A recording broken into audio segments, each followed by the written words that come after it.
नमस्कार नमस्कार एंड जय हिंद मेरे प्यारे साथियों। क्या आप अपनी गाड़ी लेकर नेपाल घूमने जाने के इरादे से निकल चुके हैं? तो ये वीडियो पूरा देख लीजिएगा, नहीं तो आप बॉर्डर से वापस भी आ सकते हैं। और यदि किसी तरीके से किसी एंट्री गेट से अंदर घुस भी गए तो एक कागज की कमी से आपकी गाड़ी नीलाम भी हो सकती है। जी हाँ, नेपाल सरकार बदल चुकी है और इस बदली हुई सरकार ने कुछ नियम भी बदले हैं। तो आप यदि नेपाल की यात्रा जा रहे हैं, अपने वाहन से जा रहे हैं, तो वाहन के कौन कौन से डॉक्यूमेंट होने चाहिए, आपको किस बॉर्डर गेट से एंट्री करना चाहिए, वहां पर डे बाय डे रुकने का किस वाहन पर कितना लगता है, सब कुछ मैं बताऊंगा। बस ये वीडियो पूरा देख लीजिएगा, उसके बाद आप वाहन लेकर घूमिए, ऐश कीजिए और धार्मिक यात्राओं में जाइए नेपाल में। पूरा वीडियो देखिए। दोस्तों, भारत से नेपाल जाने के लिए कई एंट्री पॉइंट्स हैं, लेकिन आप गाड़ी के साथ जा रहे हैं तो कुछ ही मुख्य पॉइंट्स हैं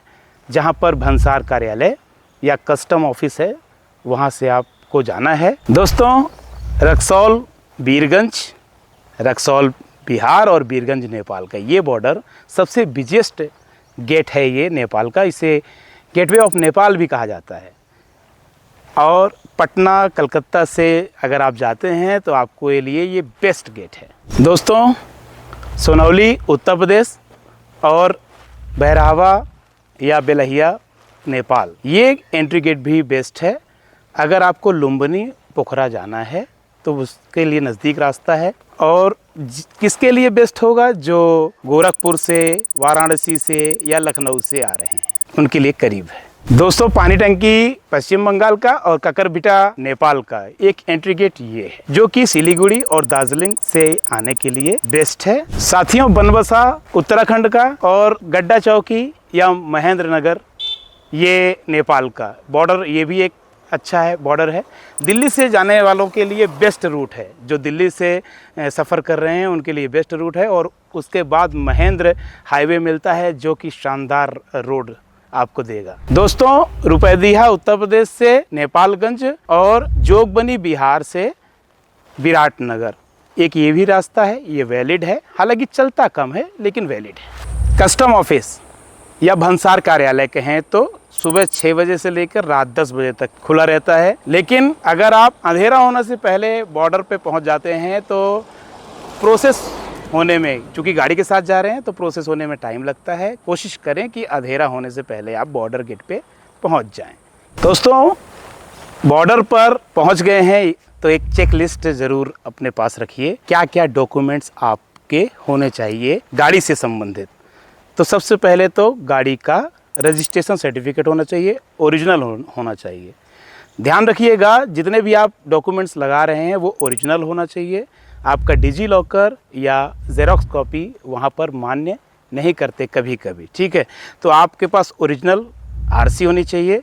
दूसरा, आपका ड्राइविंग लाइसेंस होना चाहिए, वैलिड ड्राइविंग लाइसेंस होना चाहिए। दोस्तों, कभी कभी ड्राइविंग लाइसेंस सस्पेंड होता है, ठीक है, या वैलिडिटी ख़त्म हो जाती है, तो हमको एक्टिव ड्राइविंग लाइसेंस लेके जाना है, ठीक है। तीसरा, उस गाड़ी का बीमा होना चाहिए। पर एक बात बता दूं कि अगर कोई घटना दुर्घटना नेपाल में होती है तो अक्सर वहां पर बीमा क्लेम नहीं मिलता, क्योंकि कॉम्प्रिहेंसिव जो इंश्योरेंस है वो वहां पर ज़्यादा, मतलब टूट फूट कुछ भी हुई तो आपको अधिकतर अपना ही पैसा लगाना पड़ता है, ठीक। तो आपकी गाड़ी की PUCC, pollution under control certificate होना चाहिए। याद रखिएगा, ये इंडिया नहीं है, नेपाल है और यहाँ जगह जगह पर चेक किया जा सकता है, ठीक है। गाड़ी पर आप यदि फाइनेंस की हुई गाड़ी है तो आपके पास लेटर होना चाहिए, ठीक है। भंसार कार्यालय के लेटर के अलावा अनुमति पत्र भी होना चाहिए। आप यदि आधार कार्ड दिखा रहे हैं तो नेपाल के हर बॉर्डर में आधार कार्ड आपका मान्य किया जाए, ये संभव नहीं है। दोस्तों, अगर आपकी गाड़ी लोन पर है तो फाइनेंसर से हाइपोथिकेशन NOC होना ज़रूरी है। अगर गाड़ी का मालिक, ऑनर नहीं चला रहा है तो उसका एसेंट लेटर होना ज़रूरी है, उसका अथराइज लेटर होना ज़रूरी है। और यदि गाड़ी रेंटल की है तो रेंटल एजेंसी से नोटराइज्ड NOC होना ज़रूरी होता है। अब सीधा पैसे वाला हिसाब करें कि डे बाय डे वहाँ रुकने का कितना चार्ज लगता है। आप अगर 2 व्हीलर से जा रहे हैं तो 2 व्हीलर से, 4 व्हीलर से, पर्सनल अगर 4 व्हीलर से जा रहे हैं तो 100 रुपये नेपाली रुपी से लेके 500 नेपाली रुपी तक का आपका पर डे का चार्ज लग सकता है। अगर आप वैन वगैरह पे जा रहे हैं या कोई मिनी बस वगैरह है तो उसके चार्जेस बढ़ सकते हैं, और ये चार्जेस उस समय की हिसाब से होता है। हो सकता है कि सरकार नई अपडेट करे, तो आप प्लीज़ जो कस्टम ऑफिस है, जो भंसार कार्यालय, वहाँ पर एक बार ज़रूर पता करें और सभी का रसीद भी प्राप्त करें। दोस्तों, अक्सर लोग भंसार कार्यालय से केवल भंसार पास लेके निकल चलते हैं, कस्टम पास लेके लोग निकल चलते हैं और सोचते हैं कि बस यही चलेगा। लेकिन आप यदि गाड़ी से जा रहे हैं तो आपको यातायात परमिट लेना बहुत जरूरी है। यातायात अनुमति के बगैर अगर आप पाए जाते हैं तो अच्छा खासा जुर्माना हो सकता है और आप वापस भी हो सकते हो। जी हाँ, कुछ यूट्यूबर्स ने इसके बारे में नहीं बताया, मैंने सोचा उसको भी बता दिया जाए। कुछ लोग केवल भंसार पास लेकर काठमांडू के रास्ते निकल जाते हैं, जो कि बिल्कुल गलत है। यातायात अनुमति, ट्रांसपोर्ट परमिट की बहुत ज़्यादा ज़रूरत हो गई है। दोस्तों, यदि आप नेपाल 24 घंटे के लिए जा रहे हैं, सुबह जा रहे हैं, शाम को वापस आ जाना है, तो आपकी कस्टम ड्यूटी नहीं लगेगी। जी हाँ, सही सुन रहे हैं आप नेपाल के बॉर्डर से जा सकते हैं और 24 घंटे के अंदर अंदर आना होता है। इस पे आपका पास बनता है, डे पास बनता है, और ये ज़रूर है कि आपको उस 24 घंटे के अंदर अंदर आना होता है। बॉर्डर क्रॉसिंग कोई सीधा साधा प्रोसेस नहीं है। यदि आपसे कोई गलती हुई तो आपको बाहर का रास्ता भी दिखाया जा सकता है। जी हाँ, आपको तैयार रहना होगा। जब भी आपका व्हीकल इंस्पेक्शन होगा उसके लिए तैयार होना होगा। आपकी गाड़ी का chassis number, engine number, RC, ये सब मिलान कभी भी किया जा सकता है। आपकी गाड़ी को कभी भी रुकवाया जा सकता है, उसके दस्तावेज चेक किए जा सकते हैं।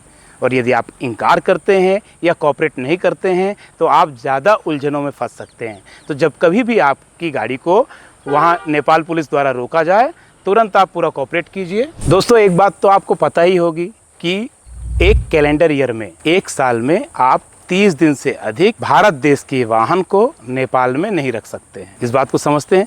तो अगर आपकी डेट एक्सपायर हो रही है, पास एक्सपायर हो रहा है, तो उसके एक्सपायर होने के पहले ही आप जो नज़दीकी भंसार कार्यालय होगा, कस्टम ऑफिस होगा, वहाँ जाकर उसको बढ़वा सकते हैं, और या तो फिर सही समय पर आप एग्जिट हो जाइए। यदि एक्सपायर हो गया है और उस वक्त नेपाल की पुलिस द्वारा पकड़ा गया है तो निश्चित तौर पर ये मान लीजिए कि आपकी गाड़ी नीलामी से कोई नहीं बचा सकता है।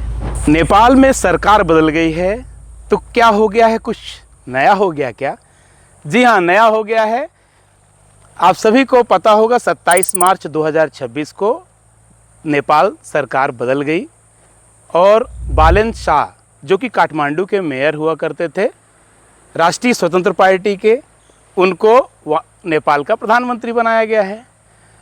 अब प्रोटेस्ट के बारे में भी जानते होंगे, जो जेन जी प्रोटेस्ट हुआ सितंबर में, उसी का परिणाम हुआ, सरकार बदल गई और राष्ट्रीय स्वतंत्र पार्टी आरएसपी द्वारा 182 सीटें हासिल की गई 275 सीटों में से, और पूर्ण बहुमत की सरकार बनकर बैठ गई। अब बालेन निक नेम है, बालेन शाह की सरकार है और उनके नियम हैं। दोस्तों, बालेन शाह के बारे में एक बात आपको बता दूं कि वो नेपाल के 47वें प्रधानमंत्री हैं और पहले युवा प्रधानमंत्री हैं। तो क्या क्या बदलाव लाए हैं इसके बारे में ध्यान से सुनिए। प्यारे साथियों, जब आप किसी भी जगह पर जाएं, नई जगह पर जाएं, तो एक तो वहाँ का मौसम और दूसरा वहाँ की जो परिस्थितियाँ हैं, राजनीतिक परिस्थितियाँ क्या है, क्या वहाँ कोई स्ट्राइक वगैरह तो नहीं चल रही है, तो जो इस प्रकार की पॉलिटिकल गतिविधियां होती रहती हैं उनके बारे में भी जानकर जाना चाहिए। बीच में आपको बता दें, सितंबर 2025 में थोड़ी प्रॉब्लम जा रही थी, जो नेपाल यात्रा में जा रहे थे लोग, क्योंकि सिक्योरिटी बहुत टाइट थी, जगह जगह पे पुलिस चेकिंग थी, वहाँ इलेक्शन का समय था, और ऐसे वक्त में आपको अगर जा रहे हैं तो सबसे पहले वहाँ का माहौल पता कर लें, फिर जाएँ। तो दोस्तों, अगर आप गाड़ी लेकर जा रहे हैं नेपाल, तो आप बातें ज़रूर याद रखिए। सही बॉर्डर गेट चुनिए, रूट के हिसाब से अपने ओरिजिनल आरसी रखिए गाड़ी के हिसाब से, और सिर्फ भंसार पास ही नहीं, यातायात परमिट भी लेकर चलें। दोस्तों, कई यूट्यूबर्स ने एक नई बात कही है कि ऑनलाइन QR कोड पे स्कैन करके आप भंसार पास ले सकते हैं। तो यदि ऐसा संभव हो सकता है तो ज़रूर करें, लेकिन भंसार कार्यालय तक पहले पहुंचिए, क्योंकि जब तक ऑफिशियली मुझे ये जानकारी नहीं हो पाती तब तक मैं आपको एकदम एक्यूरेट इस पे नहीं बताऊंगा। हाँ, एक वीडियो ज़रूर लाऊंगा, कुछ भी अपडेट होगी तो नेपाल यात्रा के लिए मिलेंगे फिर अगले वीडियो में। तो कैसा लगा ये वीडियो प्लीज़ शेयर कीजिएगा सभी को, और उन दोस्तों को तो ज़रूर कीजिएगा जो अपनी गड्डी से नेपाल घूमने की इच्छा रख रहे हैं। जय हिंद, जय भारत।